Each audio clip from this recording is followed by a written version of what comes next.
नमस्कार। आज हम डिस्कस करेंगे HPSSC का प्रीवियस पेपर। जो HPSSC का प्रीवियस पेपर है, इसका आज हम हिस्ट्री का सेक्शन जो है वो डिस्कस करेंगे। पिछले कल भी हमने हिस्ट्री डिस्कस की थी, परंतु वो मॉडर्न हिस्ट्री जो था वो डिस्कस हुई थी। आप ये मत भूलिए कि एंशिएंट हिस्ट्री भी जो है वो एग्जाम में पूछी जाएगी, चाहे पेपर को HP public Himachal Pradesh public service commission ही कंडक्ट करवाएगा, परंतु जो सिलेबस है उसमें एंशिएंट हिस्ट्री भी मेंशन है। तो एंशिएंट हिस्ट्री जो है आज हम पढ़ेंगे ताकि एक अच्छा सा रिवीजन आपका हो सके। तो सबसे पहला नंबर क्वेश्चन देखेंगे, हम बोलते हैं यहाँ पर विच दिल्ली सुल्तान इंट्रोड्यूस द गज सिकंदरी। तो बोलते हैं कि किस दिल्ली सुल्तान ने गज सिकंदरी ये जो प्रणाली थी ये प्रारंभ की थी। देखो गज सिकंदरी के बारे में अगर आपको थोड़ा सा आइडिया होगा ये क्या था क्या नहीं था, तो ये एक पैमाना था। ये एक पैमाना था। इस पैमाने के थ्रू क्या किया जाता था, इस पैमाने के थ्रू जो था यानी कि आप कह लीजिए कि पैमाइश के लिए, ज़मीन वगैरह पैमाइश करने के लिए जो था ये इस्तेमाल किया जाता था। तो ये सिकंदर शाह लोधी के द्वारा इंट्रोड्यूस किया गया था। किसके द्वारा? सिकंदर शाह लोधी के द्वारा। जब भी हमने लोधी वंश पढ़ा है हमने सिकंदर शाह लोधी ज़रूर पढ़ा है और ये गज सिकंदरी ज़रूर पढ़ा है। तो ध्यान रखिए कि इस क्वेश्चन का सही आंसर होगा option D, none of these, इनमें से कोई भी नहीं। इनमें से कोई भी नहीं होगा क्योंकि गज सिकंदरी जो था वो सिकंदर शाह लोधी के द्वारा इंट्रोड्यूस किया गया था। ये जो लोधी वंश था इसके संस्थापक जो था वो बहलोल लोधी हुआ करते थे। बहलोल लोधी ने इसकी स्थापना की थी। उसके बाद सिकंदर शाह लोधी भी आए थे। सिकंदर लोधी जो था आए थे, इन्होंने आगरा शहर की स्थापना करवा दी। इन्होंने गज सिकंदरी जो था वो इंट्रोड्यूस करवा दिया। गज सिकंदरी जो था वो प्राय 30 इंच का हुआ करता था। जैसे आप स्केल देखते हैं ना, कोई स्केल ही समझिए आप इसको कि इस तरह से होगा, बस नाम दे दिया गया गज सिकंदरी। उसके बाद इब्राहिम लोधी आए। इब्राहिम लोधी ने पानीपत का पहला युद्ध भी लड़ा। पानीपत का पहला युद्ध 1526 में लड़ा गया था, जिसमें जो था इब्राहिम लोधी की हार हुई थी। आप ये कहिए कि इब्राहिम लोधी की हार के साथ ही लोधी वंश भी जो था वो समाप्त हो गया था। तो ये सारे क्वेश्चंस आपने यहाँ से ध्यान रखने हैं। बाकी एक क्वेश्चन ऊपर रह जाता है, इस क्वेश्चन को भी देख लेते हैं। इस क्वेश्चन में देखिए क्या पूछा जाता है। बोलते हैं which mahajanapada was a confederacy of 8 republic clans. तो बोलते हैं कि कौन सा महाजनपद जो है वो 8 गणराज्य वंशों का एक संघ था। तो एक महाजनपद ऐसा था जो 8 गणराज्य वंशों का एक संघ था। तो ये इसका क्या नाम था? इसका जो नाम था वो था वज्जी। वज्जी जो है वो ऑप्शन ए सही आंसर हो जाएगा। अब वज्जी इसका नाम था। आप यहाँ से क्या क्या क्वेश्चन जो है वो ध्यान रख सकते हैं जो आपके एग्जाम में पूछे जा सकते हैं। महाजनपदों के बारे में वैसे भी हमने काफ़ी टाइम से रिवाइज नहीं किया है, तो एक रिवीजन भी हो जाएगा। पूछने वाला अगर उसको थोड़ा सा आसान क्वेश्चन पूछना है तो वो पूछ लेगा कि वज्जी महाजनपद जो था वो इसकी राजधानी कहाँ पर थी। तो देखो वज्जी महाजनपद जो था वो इसकी राजधानी वैशाली में जो था वो हुआ करती थी। बहुत सारे महाजनपद थे, इनकी राजधानियाँ बहुत ज़्यादा इंपॉर्टेंट हैं। तो एक तो हो गया वज्जी महाजनपद जिसकी राजधानी वैशाली में थी। एक काशी महाजनपद था। काशी महाजनपद की राजधानी कहाँ पर थी? वाराणसी में जो था वो इसकी कैपिटल थी। अंग महाजनपद हो गया। अंग महाजनपद की कैपिटल कहाँ पर थी? चंपा में जो था वो इसकी कैपिटल थी। गांधार महाजनपद हो गया। तो गांधार महाजनपद की राजधानी कहाँ पर थी? तक्षशिला में जो था वो इसकी राजधानी थी। तो ये महाजनपद हो गए 4 महाजनपद जो ऑप्शन में दिए गए हैं। इन 4 के 4 महाजनपदों की राजधानियाँ हो गई। इसके अलावा कुछ और महाजनपद जान लीजिए, जैसे कि कौन कौन से हो गए। कौशल महाजनपद हो गया, श्रावस्ती में इसकी राजधानी थी। मगध महाजनपद हो गया, राजगृह में इसकी राजधानी थी। और सूरसेन महाजनपद हो गया, मथुरा में इसकी राजधानी थी। वत्स महाजनपद हो गया, कौशंबी में जो था वो इसकी राजधानी थी। तो ये इंपॉर्टेंट वन हमने डिस्कस कर लिए जो एग्ज़ाम में पूछे भी जाते हैं और आगे भी जो है वो पूछे जा सकते हैं। तो इन महाजनपदों को और इनकी राजधानियों को आप ज़रूर ध्यान रखें। अगला क्वेश्चन देखिए, बोलते हैं a Nikitin a famous traveller belong to which country. तो बोलते हैं निकिटन, निकिटन जो था वो एक प्रसिद्ध यात्री था। बोलते हैं ये किस देश से संबंधित था? ये किस देश से संबंधित था? एक प्रसिद्ध यात्री था जो भारत की यात्रा पर आया था। तो ये जो था वो रशिया से संबंधित था। ऑप्शन ए जो है वो सही आंसर है। अब रशिया का ये यात्री था। आप यहाँ से क्या क्या चीज़ें ध्यान रख सकते हैं। और देखो जब ये यहाँ पर आया था, इंडिया में आया था, तो उस टाइम यहाँ पर किसका शासन था, इन्होंने किसके कोर्ट को जो था वो विजिट किया था, ये भी पता होना चाहिए। तो निकिटिन के द्वारा विजिट किया गया था। बहमानी सुल्तान थे जिनका नाम था मोहम्मद शाह थर्ड। मोहम्मद शाह थर्ड के पीरियड में जो था आए थे, यहाँ पर आकर इन्होंने विजिट किया था और इन्होंने जो अपनी ट्रिप का नैरेटिव बताया था उसको इन्होंने द जर्नी बियॉन्ड 3 सीज कहा था। द जर्नी बियॉन्ड 3 सीज के नाम से इन्होंने जाना। ये आप ध्यान रखें। और आप किस ट्रैवलर के बारे में या फिर किस इम्पोर्टेंट जो शासक यहाँ पर विजिट करने के लिए आया था उनके बारे में ध्यान रख सकते हैं। तो आपने ध्यान रखना है कि निकोलो कॉन्टी जो था ये भी आया था। ये एक इटालियन था, इटली का था ये निकोलो कॉन्टी। और ये किसके कार्यकाल के दौरान आया था? तो ये विजयनगर के शासक हुआ करते थे देवराया फर्स्ट। तो देवराया फर्स्ट के कार्यकाल के दौरान जो था यह लगभग 1420-21 के करीब जो था वो इसने विजिट किया था। और इसी तरह आप एक और यात्री का बारे में पढ़ते हैं जो है मोरक्को का यात्री था इब्न बतूता भी जो था वो 1333 में जो था यहाँ पर विजिट करने आया था। उस टाइम मोहम्मद बिन तुगलक का राज जो था वो हुआ करता था। तो ये सारे क्वेश्चंस हो गए, ये इंपॉर्टेंट क्वेश्चंस हैं, इनको ध्यान रखना है, भूलने नहीं चाहिए। अगला क्वेश्चन देखिए, बोलते हैं who gave the concept of विशिष्टता द्वैत। तो बोलते हैं कि विशिष्टता द्वैत की संकल्पना जो था वो किसने की थी? ये जो विशिष्टता द्वैत का सिद्धांत था ये जो था वो किसके द्वारा दिया गया था? तो यहाँ पर आप ऑप्शन डी देखिए, रामानुज के द्वारा जो था वो दिया गया था।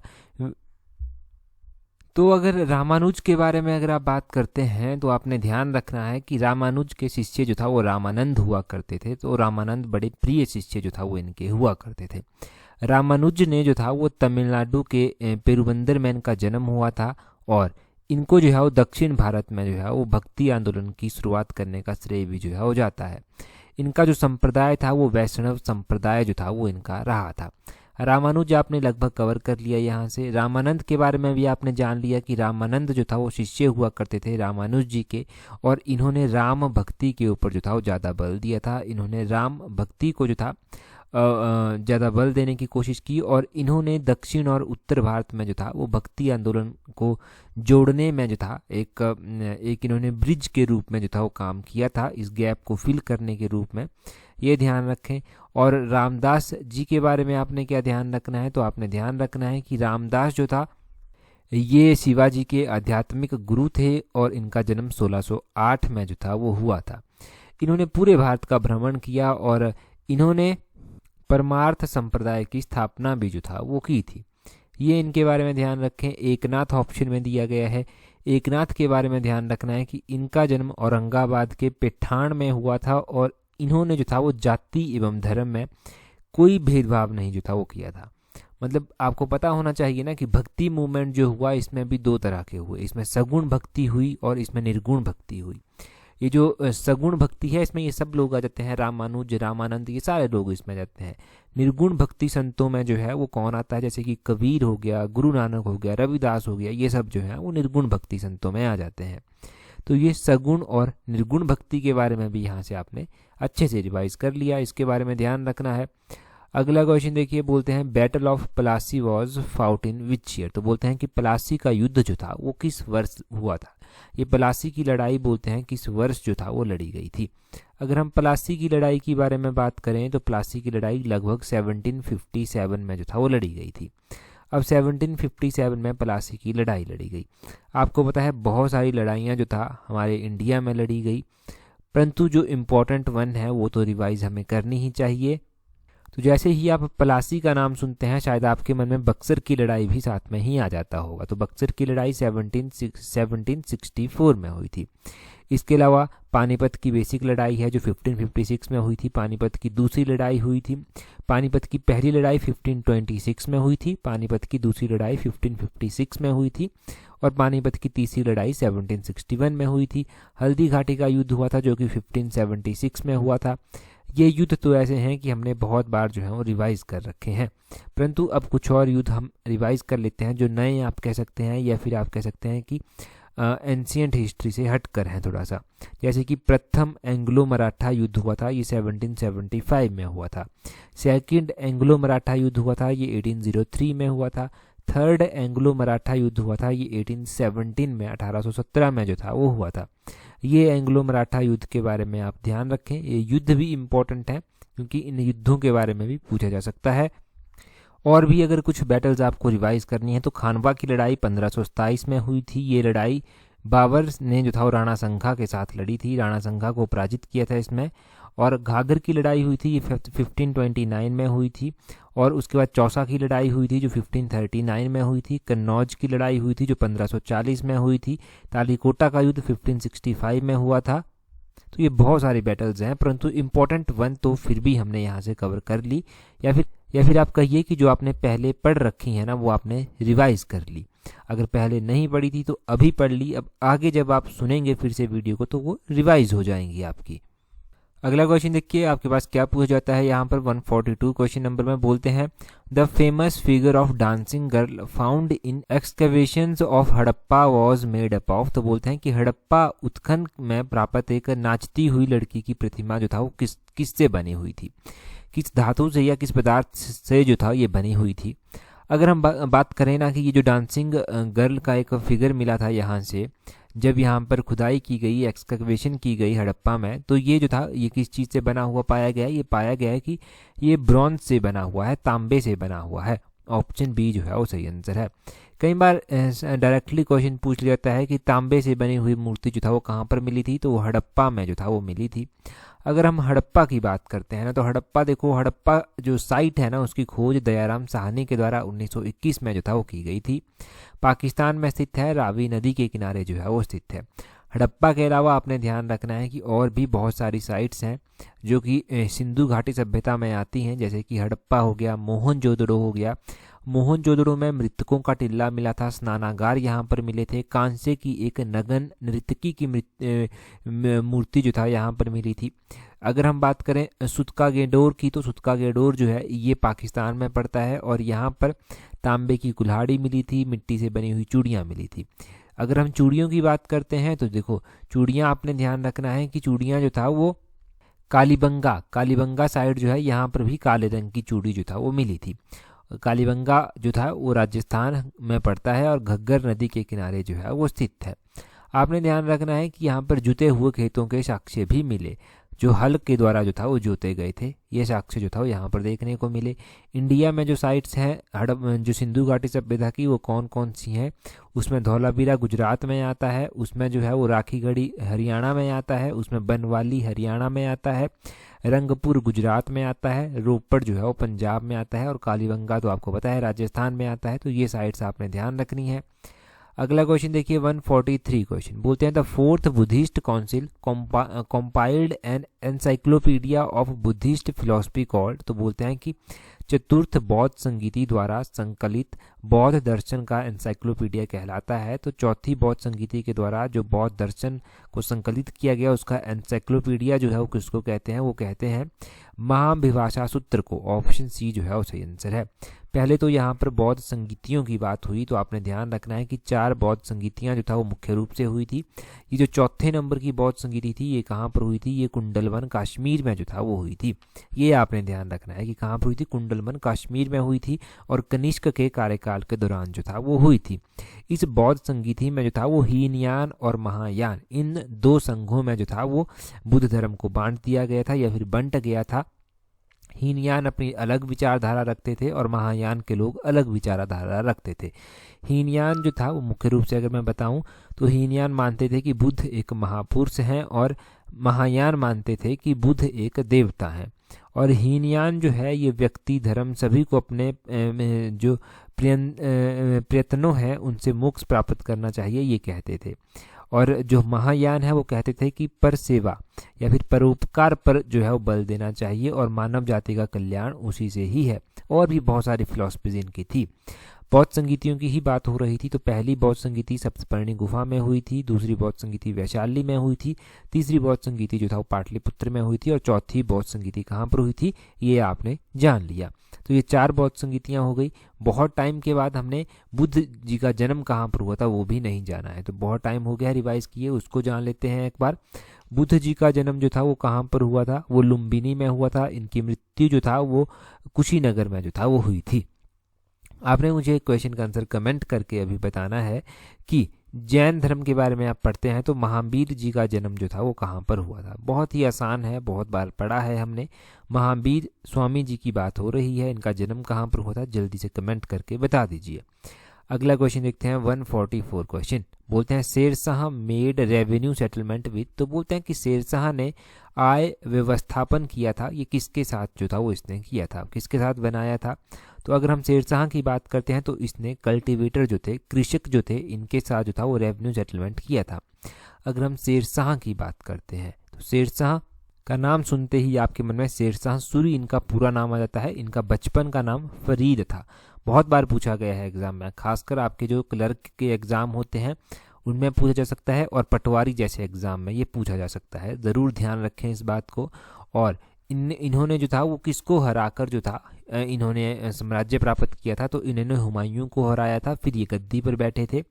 हुमायूं के साथ इनकी लड़ाइयाँ होती रहती थी। हुमायूं के साथ 1540 में कन्नौज की लड़ाई हुई थी, जिसमें हुमायूं को इन्होंने हरा दिया था। ये युद्ध बड़ा निर्णायक जो था वो इनके लिए रहा था।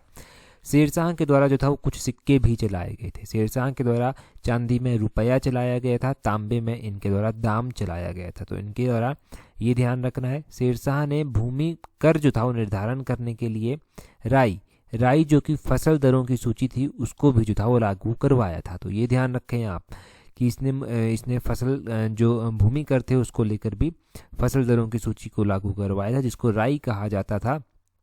और शेरशाह लास्ट में क्या हुआ था, शेरशाह ने जो था वो हुमायूं द्वारा निर्मित एक दीनपनाह था उसको तोड़वा दिया था। और बाद में चलकर क्या हुआ था कि हुमायूं जो था ना, हुमायूं ने जो था वो शेरशाह को हरा दिया था और दिल्ली की गद्दी पर बैठ गया था।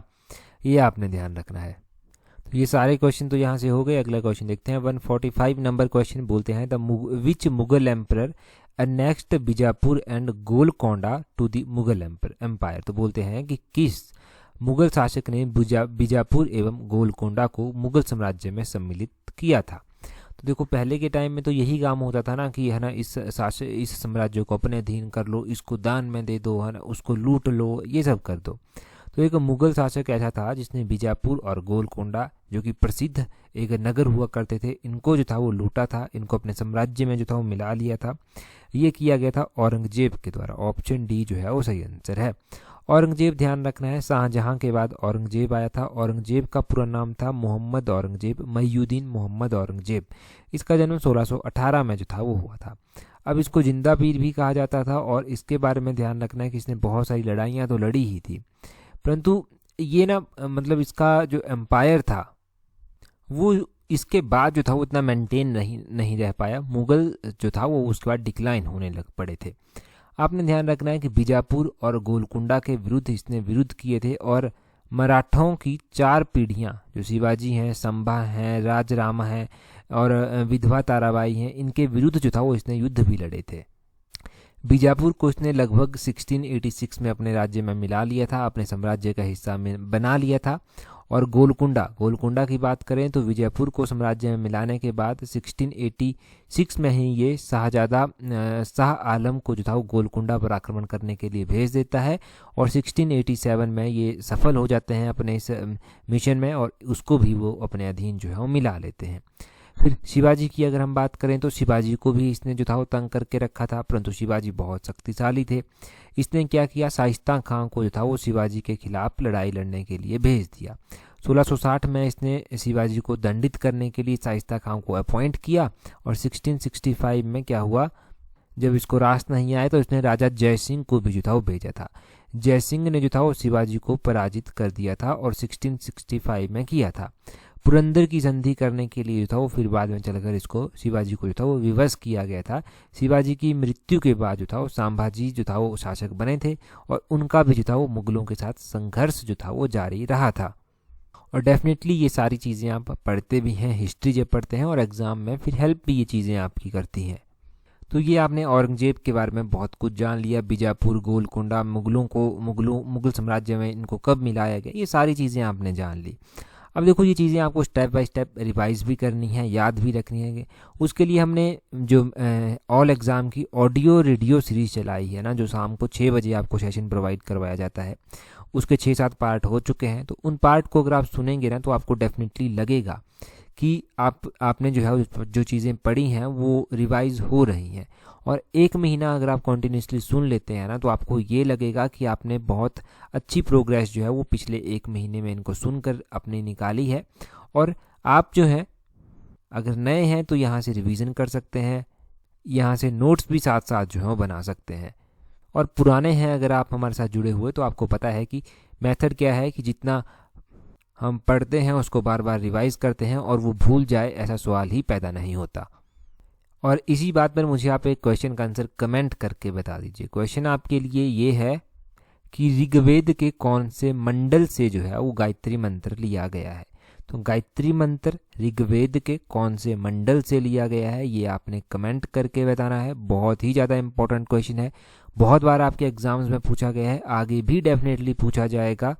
और पीडीएफ अवेल करना चाहते हैं, क्विज प्रैक्टिस करना चाहते हैं तो उसके लिए आपको क्या करना है, हमारे टेलीग्राम चैनल पर जाना है। टेलीग्राम पर ज्वाइन करने के लिए टेलीग्राम ओपन करना अपना, वहाँ से @allexam31 कुछ इस तरह से सर्च करना, आपको हमारा टेलीग्राम चैनल मिल जाएगा। यहाँ पर आपको इंपॉर्टेंट पीडीएफ्स मिल जाएंगी, इंपॉर्टेंट क्विजेज मिल जाएंगे, न्यूज़पेपर की कटिंग मिल जाएगी, जो जो चीज़ें एग्जाम पॉइंट ऑफ व्यू से इंपॉर्टेंट होती हैं वो सारी आपको यहाँ पर मिल जाएंगी और एग्ज़ाम में फिर डेफिनेटली आपको यहाँ से हेल्प मिलेगी। तो इस वीडियो में इतना ही काफ़ी है। So that's all for today. Thank you very much for watching and listening it very patiently.